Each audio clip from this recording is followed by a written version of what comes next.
నమస్తే, welcome to NHTV and Nationalist hub. నేను Raghunandan. So నిన్నటికి నిన్న బెంగళూరు టెక్కీ సూసైడ్ అంశం మనం మాట్లాడుకున్నాం. అతుల్ సుభాష్ తను ఎంత దారుణంగా టార్చర్ అనుభవించి 24 పేజీల సూసైడ్ నోట్ రాసి చనిపోయిన సందర్భం. సో అంత క్లారిటీగా 24 పేజీలు ఏం జరిగిందనేది రాసిన వ్యక్తి కూడా సూసైడ్ చేసుకోవడం ఏమిటి అని మనందరం బాధపడ్డ సందర్భం, ఆశ్చర్యపోయిన సందర్భం. సో అంత క్లారిటీ ఉన్న మనిషి మళ్ళీ సూసైడ్ ఎందుకు చేసుకోవాల్సి వచ్చింది? అదేదో బతికుండి పోరాడితే బాగుండేది కదా అని. కానీ అతను అన్ని విధాలుగా కూడా డిప్రెస్ అయిపోయాడు.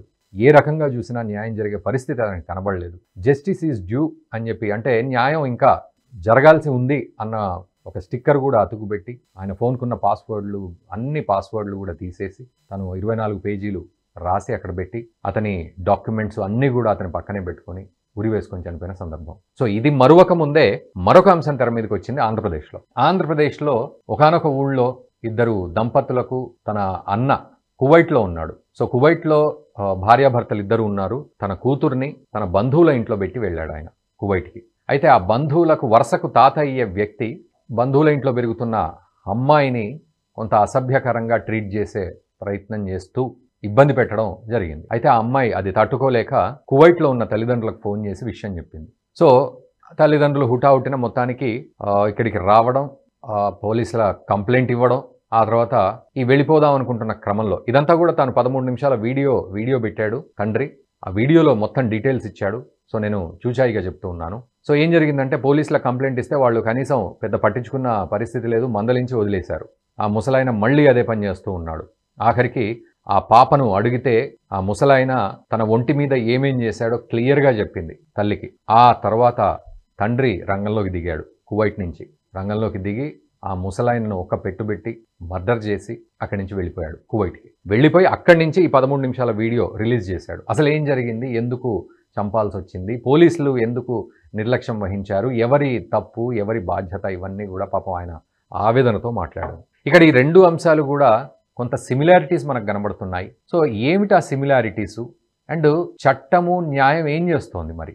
అక్కడ కంప్లైంట్ ఇచ్చినప్పటికీ ఎందుకు ఆ ముసలాయన మీద చర్యలు తీసుకోలేకపోయారు? అండ్ అతుల్ సుభాష్ విషయంలో ఆఖరికి జడ్జి కూడా పక్కపక్క నవ్విన సందర్భం, ఆయన మీద అపహాస్యం చేసిన సందర్భం అని ఆయన రాసుకుంటూ వచ్చాడు. అంటే చట్టము న్యాయం ఏం చేస్తోంది? ఇంత లేటుగా అక్కడ న్యాయం జరిగితే లేదా న్యాయం జరగకపోతే పరిస్థితి ఏంటి, బాధితుల పరిస్థితి? మనం మాట్లాడదాం. ప్రొఫెసర్ మురళీ మనోహర్ గారు మనతో పాటు ఉన్నారు. మురళీ మనోహర్ గారు నమస్తే అండి. నమస్తే సార్. ఒక చాలా పెద్ద ఇంట్రొడక్షన్ ఇవ్వాల్సి వచ్చింది. రెండు అంశాలు మన వ్యూవర్స్కి అర్థం కావాలి కాబట్టి సో చూచాయిగా ఇచ్చాను అది కూడా. సో ఓవరాల్గా చూస్తే ఏమిటి సార్, ఎలా అర్థం చేసుకోవాలి సిచ్యువేషన్స్ని? చాలా ఇటు చూస్తే అతుల్ సుభాష్ ఆత్మహత్య అనేది చాలా బాధాకరంగా ఉంది. అండ్ కువైట్ నుంచి ఆ తండ్రి వచ్చి ఆ పాప మీద ఇట్లా జరిగింది అనే విషయాన్ని అక్కడ బాధతోటి తాను మర్డర్ చేశానని మళ్ళీ స్వయంగా ఒప్పుకోవడం. సిమిలారిటీస్ ఏమిటి, ఎక్కడ లోపం ఉంది, ఎలా సమాజం అర్థం చేసుకోవాలి? ఈవెన్ మన వ్యూవర్స్ కూడా ఈ విషయం ఆలోచిస్తూ ఉంటారు, ఏది ఎలా అర్థం చేసుకోవాలి, అసలు ఎట్లా ఉంది సమాజం అని. సో ఏం చెప్తారు? రగ్గారు, ఈ రెండిట్లో కూడా రెండు వీడియోలు ఈ మధ్య నిన్న మొన్న ఒక 2 days ఈ మధ్య కాలంలోనే రిలీజ్ అయ్యాయి. రెండు మన కళ్ళ ముందు కనిపిస్తున్నాయి. ఇప్పటికీ అతుల్ సుభాష్ మన ముందు ఉండి మాట్లాడుతున్నాడేమో అని చెప్పేసి ఆ ఇయర్ ఫోన్స్ అవి పెట్టుకొని మాట్లాడుతున్నాడు. ఆయన వీడియో చావకన్నా ముందు ఆయన మాట్లాడిన మాటలు మనం వింటున్నాము. ఇంకోవైపు ఈ ఆంజనేయ ప్రసాద్ కువైట్ నుంచి రిలీజ్ చేసినటువంటి వీడియో, రెండు వీడియోలు కూడా ఈయననేమో హంతకుడు, ఎవరు ఆంజనేయ ప్రసాద్, ఈయననేమో సూసైడ్ చేసుకున్నవాడు, తనను తాను చంపుకున్నవాడు. ఇద్దరి స్టోరీలో మనకు కనపడుతున్నది ఏంది అంటే, ఒక ఏమంటాం, దిగజారిపోతున్నటువంటి నైతిక విలువలు సమాజంలో. నైతికత అనేది ఒక పెద్ద క్వశ్చన్ మార్క్ అండి. ఒకరిది కాదు, ఇద్దరిది కాదు, అందరిది సమాజంలో. ఓవరాల్ గా మన భారతీయ సమాజంలో ఈ యొక్క నైతికత డెఫిసిట్ అంటాం. నైతికత మారల్ డెఫిసిట్ అని. ఈ డెఫిసిట్ ను మనము కొలత పెట్టలేమండి, లెక్క పెట్టలేము. Moral deficit. ఇప్పుడు అతుల్ సుభాష్ ఏంది డెఫిసిట్? ఒక సైడ్ భార్య బాధితుడు, తన బాధ ఏదో పడుతున్నాడు, కానీ కళ్ళ ముందు ఏం కనిపిస్తుంది? జడ్జి నవ్వడం ఉంది చూడండి. ఎప్పుడైతే భార్య అరే చావురని, చావు లేకపోతే ఎందుకు బతుకున్నావు అన్నట్టుగా ఆమె మాట్లాడము, జడ్జి నవ్వడం అనేది ఆయనను కలిసివేసింది ఆ టైంలో. బహుశా అది ఆయనను ప్రేరేపించిందో ఏమో మరి హత్యకు మనకు తెలియదు, మనం కామెంట్ చేయలేము, కానీ నిజం ఎంతో కూడా తెలియదు, కానీ ఆయన అయితే చెప్పాడు. రెండవది, క్రైమ్ చేసిన వ్యక్తి, చంపిన వ్యక్తి దారుణంగా గొడ్డలు తీసుకుపోయి ఇనుప రాడ్లతో చంపాడు. పెద్ద ఆయన్ను 60 ఏళ్ల ముసలాయన్ను చంపాడు. ఎవరిని? తన కూతురుకు కాపలా అనుకున్నటువంటి వ్యక్తి, తాతయ్య కావాలి, తాతయ్యను చంపి అవును నేనే చంపాను అని చెప్తున్నాడు. ఇది కూడా ఏంది? నైతికత. ఆ పాపని ఎడబెట్టుకోవాలండి. ఏది పొట్టగోసుకోవడానికి బ్రతుకు తెరువు కోసం కువైట్ పోయారు ఇద్దరు భార్యాభర్తలు, చంద్రకళ, ఆంజనేయ ప్రసాద్. వెళుతున్నప్పుడు కూతురు 12 ఏళ్ల బిడ్డని ఎడబెట్టుకోవాలండి. డబ్బు అయితే బ్యాంక్ లో సేఫ్ డిపాజిట్ ఉంటుంది, దాంట్లో లాకేసుకుంటాం, ఏదో కాపాడుకుంటాం. డబ్బు కాపాడుకోవచ్చు, కానీ ఆడపిల్లలను కాపాడుకోవడం చాలా కష్టంగా ఉంది రగ్గారు. అందుకే ఈ దేశంలో ఇప్పుడు మెల్లగా ఏమంటాము, సేఫ్ స్పేసెస్ అంటాం. సేఫ్ గా భద్రత, అమ్మాయిలకు భద్రత, పిల్లలకు భద్రత, అమ్మాయిలే కాదు చిన్న పిల్లలకు అందరికి కూడా. ఎందుకంటే సెక్షువల్ హరాస్మెంట్ అనేది అమ్మాయిలకి లేదు, అబ్బాయిలకు కూడా ఉంది. కనుక స్కూళ్ళలో ఒక టీచర్ ఏం చేస్తాడో తెలియదు, ఇంట్లో చివరకు తాగి వచ్చిన తండ్రి ఏం చేస్తాడో బిడ్డని ఎట్లా కాపాడుకోవాలో తల్లికి అర్థమైతలేదు ఇప్పుడు. సో ఇదంతా ఏం జరుగుతుందండి సొసైటీలో? మనకు there is no safe space, భద్రమైనటువంటి స్థలం లేదు పిల్లలను దాచుకోవడానికి. డబ్బు సమస్య కాదు. అట్లాగే తన బాధితుడైనటువంటి ఒక టెక్కీ, ఒక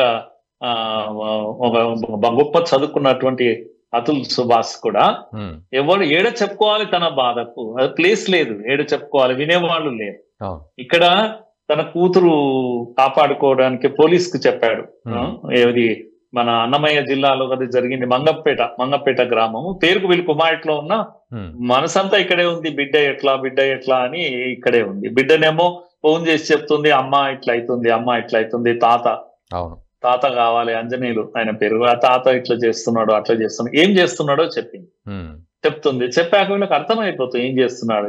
కనుక వాళ్ళ చెల్లి కనుక లక్ష్మి వెంకటరమణ భార్య భర్తలు ఇద్దరు చూస్తున్నారు. అయ్యో పిల్లకి ఇట్లా జరుగుతుందంట, మీ నాయన ఇట్లా చేస్తున్నాడు అని చెప్తే వాళ్ళ వైపు నుంచి రెస్పాన్స్ రాలేదు, పోలీసుల నుంచి రెస్పాన్స్ రాలేదు. ఆయన ఓల్డ్ మ్యాన్ ఎవరు, ఆయన భార్య కూడా చివరకు ఇదంతా చూడలేక తన భర్త 60 ఏళ్ల ముసలోడు మనమరాల పైన ఇలా చేస్తా, అది వినడమే అసహ్యం కదా మహిళలకు చాలా మందికి. ఆ వినడమే ఆమె భరించలేకపోయింది, ఆమె సూసైడ్ చేసుకున్నది. ఏంటి అసలు ఇంత ఈ సెక్షువల్ డిజైర్స్ మనుషులలో ఎందుకు ఉంటున్నాయి? ఒక టీచరు అమ్మాయిని కూతురుగా చూడలేకపోతున్నాడు, ఒక గ్రాండ్ ఫాదర్ ఇతను ఒక యంగ్ గర్ల్ ను ఎలా చూస్తున్నారు? మీకు ఈ మధ్యన పెద్ద టాక్ ఉంది, సైకాలజిస్టులు అందరూ కూడా స్కూల్లో పిల్లలకు నేర్పిస్తున్నారు ఏమి ఇటువంటి వీటి నుంచి కాపాడుకోవడానికి. ఇగో మీరు పెద్ద మనుషులని అదేని కాదు, ఎవరైనా టచ్ చేసేటప్పుడు what is good touch, what is bad touch, it is the debate of the day. ఏంటి అంటే గుడ్ టచ్, బ్యాడ్ టచ్ అని. సో ఎందుకు ఇంత దిగజారిపోయింది సమాజము? తండ్రి నుంచి బిడ్డను కాపాడుకునే పరిస్థితి కూడా రావాలన్నా అంటే మనం నైతికంగా ఈ సమాజం ఎక్కడికి పోతుంది? అందుకే రగ్గర్ ఇవన్నీ ఈ సొసైటీలో ఇవన్నీ జరుగుతున్న వాటిల్లో నాకు కనపడుతున్నది ఏంటంటే ఈ యొక్క నైతికత, మారల్ డెఫిసిట్ లో ఎక్కడో మిస్ అయిపోయినాము. India is known for family, కుటుంబ విలువలు, కుటుంబమే మనకు బలం. అలాంటి కుటుంబంలో ఇన్ని బలహీనతలు వచ్చాయి కదా. కనుక కుటుంబం అనేది ఒక ప్లాట్ఫామ్, అది నైతికతను బోధించే ప్లాట్ఫామ్. అది కుటుంబము ముక్కలైపోయింది, చెప్పేవాళ్ళు లేరు పిల్లలకు ఏది మంచి ఏది చెడు. స్కూళ్ళలో చెప్పలేకపోతున్నాం మనం నైతికత. మీరు అన్నట్లు కుటుంబంలో నైతికత తగ్గిపోయింది, చెప్పేవాళ్ళు లేరు. ఈవెన్ స్కూల్స్ లో కూడా అసలు ఆ నైతికత అనే ముచ్చటే లేదు అక్కడ. ఫస్ట్ ఆఫ్ ఆల్ అది అట్లీస్ట్ డిసిప్లిన్ కూడా లేకుండా పోయింది. ఇదంతా ఒక ఎత్తు అయితే సరే, కుటుంబం చిన్న భిన్నమైపోతున్న పరిస్థితులు చూస్తున్నాం. మరి వ్యవస్థలు ఏం చేస్తున్నాయి? న్యాయ వ్యవస్థ, చట్ట వ్యవస్థ ఇవన్నీ ఏం చేస్తున్నాయి? అతుల్ సుభాష్ విషయంలో ఆయన ప్రశ్నించిన సందర్భం. ఇక్కడ ఈ తండ్రి కూడా అసలు ఏం జరుగుతుంది? పోలీసులకు చెప్తే వాళ్ళు మందలించి పంపించేశారు తప్ప ఒక శిక్ష లేదు, ఒక భయం పెట్టే పరిస్థితి లేదు, దండోపాయం లేదు, ఏమీ లేదు అంటారు. అంటే వీళ్ళు ప్రశ్నించే పరిస్థితికి వస్తుంది ఇక్కడ. ఒకవైపు కేసులు డిలే అవ్వడం, వాటి మీద 120 సార్లు ఆయన ఉత్తరప్రదేశ్కి వెళ్ళి రావడం ఇక్కడి నుంచి. ఉద్యోగం వదిలేసి అతుల్ సుభాష్, అది ఎలా సాధ్యపడుతుంది ఇవన్నీ కూడా వ్యవస్థల్లో? ఎస్, 9 కేసులు పెట్టింది భార్య, లేనిపోని కేసులు అన్ని ఫాల్స్ కేసెస్ పెట్టింది. మొత్తానికి చట్టాన్ని అడ్డం పెట్టుకొని వేధించడం ఎలా అని కూడా ఇప్పుడు చాలా మంది ఎక్స్పర్ట్స్ అయిపోయారు. చట్టానికి 2 వైపుల పదను ఉంటుంది కనుక ఇలా వాడొచ్చు అలా వాడొచ్చు. వాళ్ళు మిస్యూజ్ చేస్తున్నారు, యూజ్ చేస్తున్నారు, మిస్యూజ్ చేస్తున్నారు. అలాంటి చట్టము ఇప్పుడు మహిళలను కాపాడాలి అంటే మహిళను ప్రత్యేకంగా కాపాడుకోవాలని చట్టము ఒక రకంగా ఉమెన్ కు ఫేవర్ చేసే విధంగానే చట్టాలు ఉన్నాయి. అట్లనే దళితులను కాపాడుకోవాలి అనే ఉద్దేశంతో కాస్త దళితులకు అనుకూలంగా చట్టాలు ఉన్నాయి. ఇవన్నీ ఉన్నాయి కదా గారు. కానీ ఎవరైతే ఇది మనకు అనుకూలంగా ఉంది చట్టము అనే దాన్ని మిస్యూజ్ చేయకుండా ఉంటే నెక్స్ట్ వారికి లాభం జరుగుతుంది. ఇప్పుడు మీరు అన్నట్టు గృహహింస చట్టాలు కానీ అట్రాసిటీ చట్టాలు కానీ ఇవన్నీ ఉన్నాయి. సో మిస్యూజ్ అవుతున్నాయి. మిస్యూజ్ కావడంతో అవి ఉదాహరణలుగా కనబడుతున్నాయి.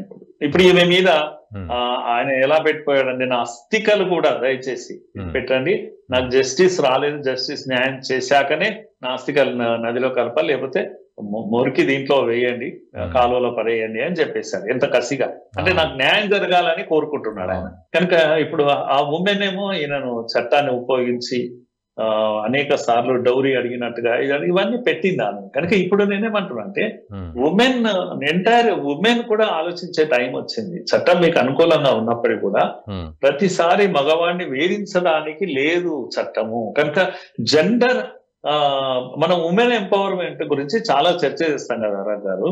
నేనేమంటున్నా అంటే ఎంపవర్మెంట్ కాదు ఇప్పుడు కావాల్సింది, జెండర్ న్యూట్రల్ థింకింగ్ రావాలి. అంటే జెండర్ ను పక్కకు పెట్టాలి కాసేపు. అయ్యో ఆడలు కదా అనే సింపతి, అయ్యో ఆడవాళ్ళు ఉండాలి కొంతనన్నా గానీ న్యూట్రల్ గా కూడా ఆలోచించాలి. మగవాడు ఉన్నాడు, మగవాడు కూడా మనిషే కదా, వారిలో నిజాయితీ ఉండొచ్చు కదా. కనుక చట్టము ఇప్పుడు ఏమైతుందంటే న్యూట్రల్ జెండర్ న్యూట్రాలిటీని మెయింటైన్ చేయాలి. ప్రో ఉమెన్ అనేటువంటి ఎక్స్ట్రీమ్ స్టెప్ మంచిది కాదు, అట్లాగే ప్రో దళిత్ అనే ఎక్స్ట్రీమ్ స్టెప్ మంచిది కాదు. ఎక్స్ట్రీమ్ ఉండదు ఏది కూడా. కనుక న్యాయం చేయాల్సినటువంటి సమయం వచ్చింది. కనుక వీటన్నిటికీ ఏంటంటే ఒకటి ఉదాహరణకు అతుల్ సుభాష్ చనిపోయాడండి. చనిపోతే ఆయన మీద అదేంటి మెంటల్ ప్రెషర్ ఎంత ఉంటే ఈ పని చేశాడు. కానీ సమస్య అంతా ఎక్కడ ఉంది రఘు గారు, ఇప్పుడు ఆయనకు కోట్ల రూపాయల డబ్బులు ఉన్నాయి, లక్షల రూపాయల జీతం వస్తుంది, హైలీ పెయిడ్ ఎంప్లాయ్ అయినా. కనుక money is not an issue. Issue ఏంది కనుక నా పిల్లలను నేను చూసుకోలేకపోతున్నాను, పిల్లల నుంచి దూరం పెట్టింది తల్లి.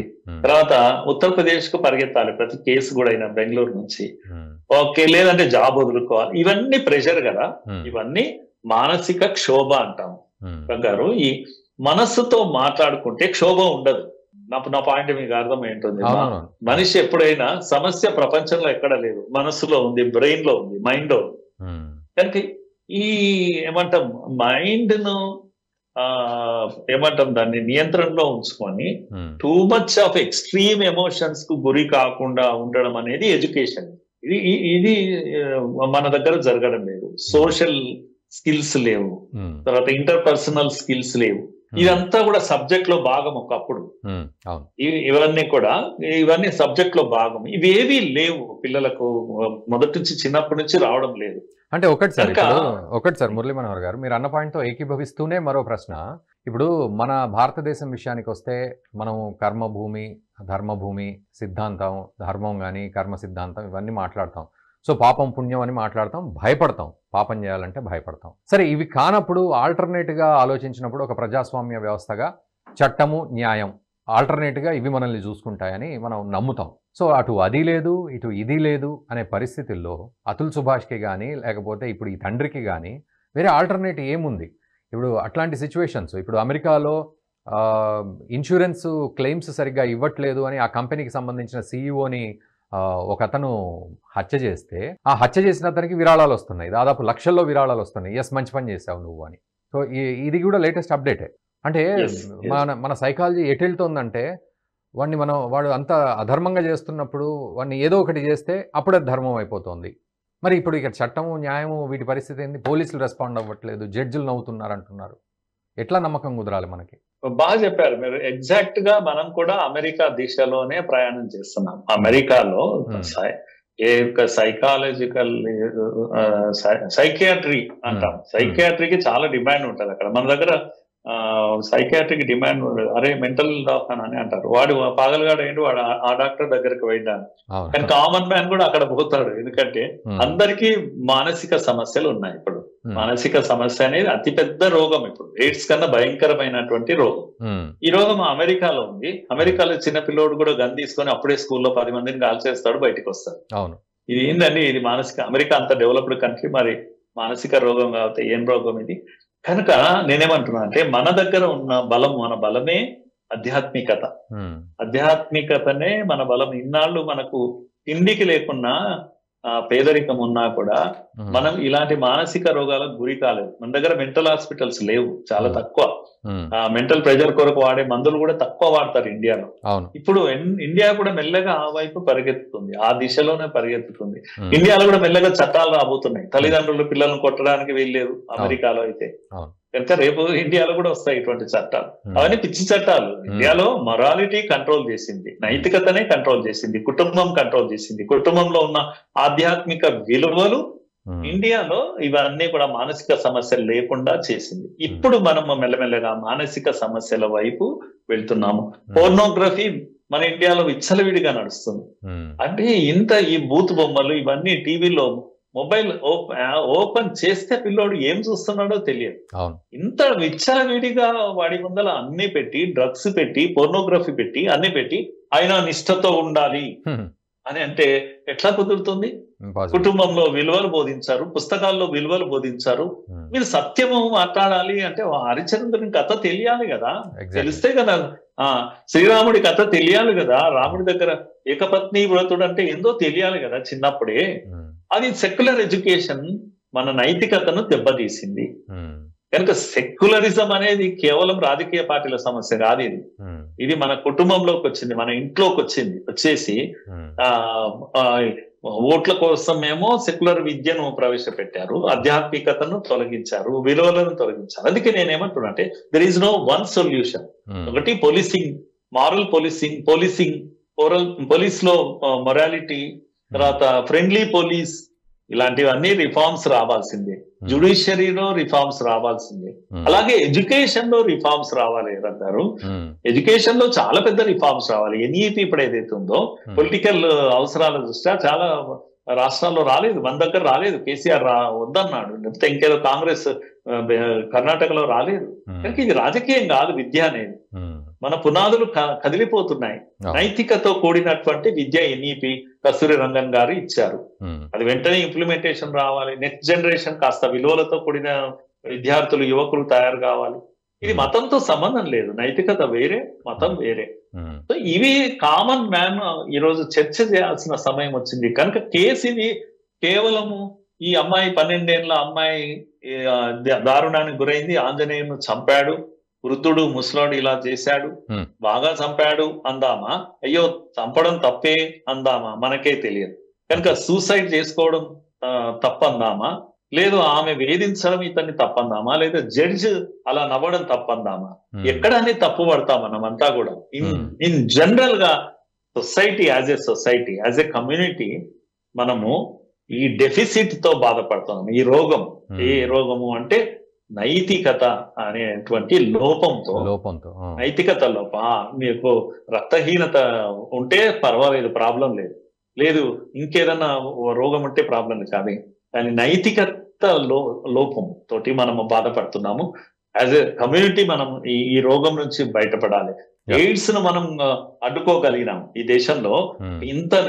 ఇంత అవిద్య ఉన్నటువంటి ఈ దేశము ఎయిడ్స్ ని ఎలా అడ్డుకుంటుందని అనుకున్నారు ప్రపంచం అంతా కూడా. కానీ మన దగ్గర ఎయిడ్స్ నడవలేదు, ఆగిపోయింది, నడవలేదు. ఎందుకంటే ఇక్కడ నైతికతనే పనిచేసింది, కండోమ్స్ కాదు పనిచేసింది. యూరోప్ అంతా కండోమ్స్ తో పనిచేసింది. వాళ్ళు అడ్డుకున్నారు, ఎయిడ్స్ ను అడ్డుకున్నారు, ఇది కండోమ్స్ తో. కానీ మన దగ్గర కండోమ్స్ ప్రచారం లేదే. కండోమ్స్ కన్నా నైతికతనే మనం ఆపగలిగింది. అందుకే నేను ఇండియా ఆ విధంగా మనకంటూ వాల్యూస్ ఉన్నాయి, ఆ వాల్యూస్ ను మనం రెస్పెక్ట్ చేస్తే చాలు. రైట్ సార్, చాలా చక్కగా చెప్పారు. Thank you very much Murali Manohar garu. Thank you. Yeah, అది పరిస్థితి. సో నిజానికి మన దేశం, మనము ధర్మము, కర్మ ఇవన్నీ ఆలోచిస్తాము, పాపము, పుణ్యము ఇందాక వారు అన్నట్లుగా నైతికత కూడా మనల్ని ఒక మంచి మార్గంలో నడిపించే ప్రయత్నం చేసింది ఇన్ని రోజులు. కానీ ఈరోజు ఆ నైతికత అనేది కూడా మనం నేర్చుకోలేకపోవడం వల్ల మనం ఇలాంటి పరిస్థితులు చూస్తూ ఉన్నాం. ముఖ్యంగా ఆ నైతికత లేకపోవడమే, ఆ విచక్షణ లేకపోవడమే ఆ ముసలాయన ఆ పాపపై ఇటువంటి పరిస్థితికి ఒడిగట్టాడు. ఇది తట్టుకోలేక కువైట్లో ఉన్న తండ్రి వచ్చి మరీ ఆ ముసలాన్ని చంపి వెళ్ళిపోయాడు. దీన్ని ఎలా సమర్థించాలా, తప్పుపట్టాలా? తప్పుపడితే ఎవరిని తప్పుపట్టాలి? ఇక అతుల్ సుభాష్ విషయం, బెంగళూరు టెక్కి, లక్షల్లో జీతం, మనస్పర్ధలు వచ్చి ఏదో విడిపోదాం అనుకున్నాడు, కానీ కుదరలేదు. భార్య పెట్టిన టార్చర్ వల్ల తట్టుకోలేక 24 పేజీల ఉత్తరాన్ని క్లియర్గా రాసి, అంత క్లారిటీ ఉన్న వ్యక్తి అలా ఆత్మహత్య చేసుకోవడం అందరినీ ఆశ్చర్యానికి గురి చేసింది. జడ్జి కూడా నవ్వారు అంటూ చెప్పడం జరిగింది అందులో. సో వాస్తవాలు ఎలా ఉన్నా ఏమిటి, చట్టము న్యాయము ఏ విధంగా మనల్ని డ్రైవ్ చేస్తున్నాయి? ధర్మం, కర్మ ఇవన్నీ పోయినాయి. ఇప్పుడు చట్టము న్యాయమే మిగిలినప్పుడు అవి కూడా ఏమి చేయలేకపోతే మరి ఇలాంటి అతుల్ సుభాష్ లాంటి వాళ్ళు ఎందరో పుడతారు, లేకపోతే ఈ బాలిక తండ్రి లాంటి వాళ్ళు ఎందరో పుట్టుకొస్తారు. మరి దీనికి ఫుల్ స్టాప్ ఎప్పుడు పడుతుంది, ఎలా పడుతుంది, ప్రభుత్వాలు ఏం చేస్తాయి? మీరు కూడా ఒక్కసారి కామెంట్ చేయండి. ఈ వీడియోని మీ మిత్రులకు కూడా షేర్ చేయండి. అండ్ ఇప్పటివరకు సబ్స్క్రైబ్ చేసుకోకపోతే మా ఛానల్ సబ్స్క్రైబ్ చేసుకోండి. మరిన్ని అప్డేట్స్తో మళ్ళీ కలుద్దాం. Stay tune. ఈ వీడియో మీకు నచ్చినట్టయితే లైక్ చేయండి, 10 మందికి షేర్ చేయండి. అలాగే కామెంట్ల రూపంలో మీ అభిప్రాయాలను మాతో పంచుకోండి. Nationalist hub group of channels ను సబ్స్క్రైబ్ చేసుకుని తెలుగునాట జాతీయవాద జర్నలిజాన్ని ప్రోత్సహించండి. ఈ వీడియో కింద ఉన్న బెల్ ఐకాన్ పై క్లిక్ చేయడం మర్చిపోవద్దు.